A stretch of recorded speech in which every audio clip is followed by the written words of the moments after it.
Agad natin na pakinggan ang latest update kaugnay sa Bagyong Ruby mula sa ating resident meteorologist na si Ginoong Nathaniel Cruz. Mang Tani. Mel, tumama na nga dyan sa Batangas ang sentro ng Bagyong Ruby. Ayon sa Pag-asa, naglandfall yan dyan sa may Laia, dyan sa San Juan, Batangas, kaninang 5:45 ng hapon. Ito na ang ika-4 at inaasahang huling landfall ng bagyo.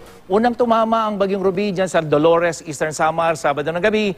Pangalawa sa Kataingan, Masbate, kahapon ng umaga. At sa Torrijos, Marinduque, kanina mang alas 11.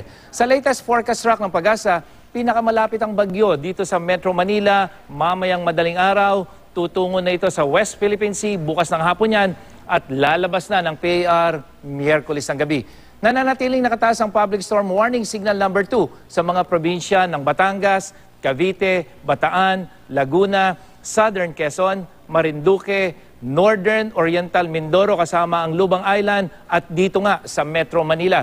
Maging I am ready sa masungit na panahon at posibleng storm surge o daluyong na maaaring umabot pa rin sa isang metro.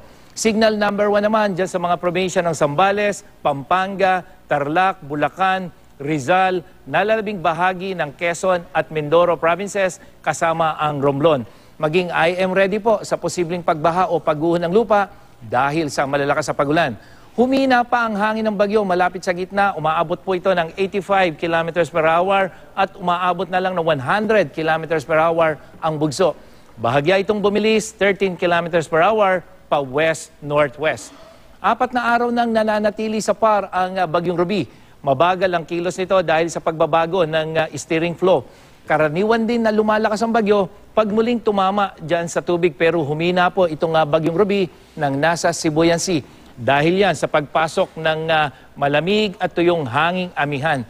Pero magdadala pa rin ito ng malalakas na ulan at kita nga dito sa Doppler radar natin, image sa Mel, yung inaasahang dami ng ulan, yung nakikita nating dilaw at orange na bubuhos dyan sa Southern Luzon. Kasama na nandito yung Metro Manila ngayong gabihan hanggang bukas ng madaling araw.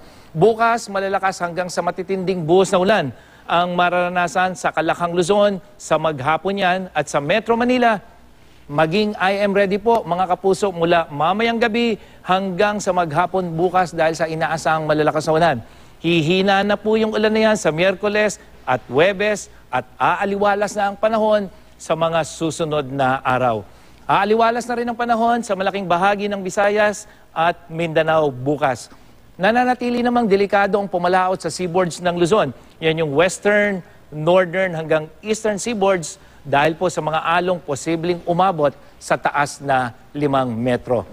Mel?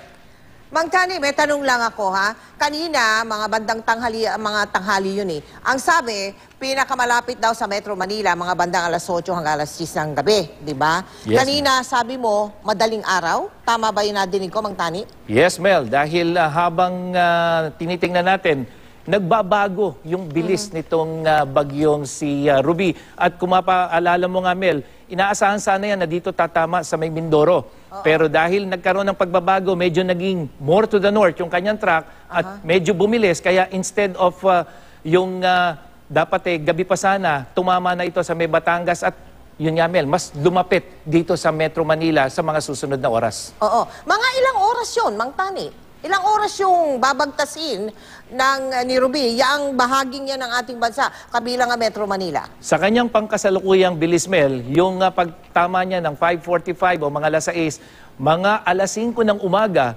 posibleng yan. Madaling araw na din yan halos sa may bayan o probinsya ng Batangas. Mga alas 5 ng umaga, posibleng nakalagpas na yan at nandito na yan patungo na ng West Philippine Sea hanggang sa alas 2 ng hapon. Nandito na nga, palayo na siya. Pero habang nanggigilid dyan dito sa may Batangas, Mel, asahan na natin yung buhos ng ulan. Hindi lang dito sa may Batangas, Cavite, Laguna, kasama na yung Metro Manila at ilang bahagi ng Bataan at dyan sa Zambales, Mel. Yung lawak, Mang Tani, yung lawak na dala-dala niyang ulan, ito ay nagbago? Halos kumonti ng, lumiit ng konti, Mel, dahil yung ayon sa Pag-asa, 450 kilometers yung kanyang diameter. So, ibig sabihin, kung yun ang gitna ng bagyo, 220 kilometers north and 220 kilometers south. At kuhang-kuha, sakop na sakop tayo, Mel, nung diametro nitong bagyo na kung saan katamtao, malakas na pagulan ang kaakibat niyan habang kumikilos yan at dumaraan malapit dito sa atin. Oh. Mang Tani, parang wala tayong nabalita ang storm surge, no?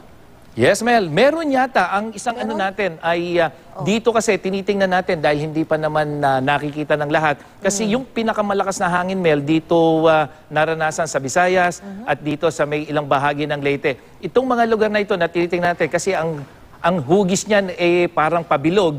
So nandyan yung potential na magkaroon ng storm surge yan. Itong lugar na ito, dito sa may lugar ng Sorsogon hanggang dito sa may bahagi na ito ng Quezon. So itong mga lugar na ito, ang unang-una, Mel, nandito kasi pinakamalakas na hangin habang dumadaan siya sa Samar, dito sa Masbate, unti-unti na siyang humina. Kaya yung inaasahan nating storm surge, unti-unti na rin bumaba at magpasalamat tayo. Pero ang inaasahan natin, posible, titingnan natin kung baka nagkaroon ng malalakas sa pag-alon o storm surge dito sa lugar na ito ng Samar at dyan sa may Leyte. Maraming salamat sa iyo, Mang Tani.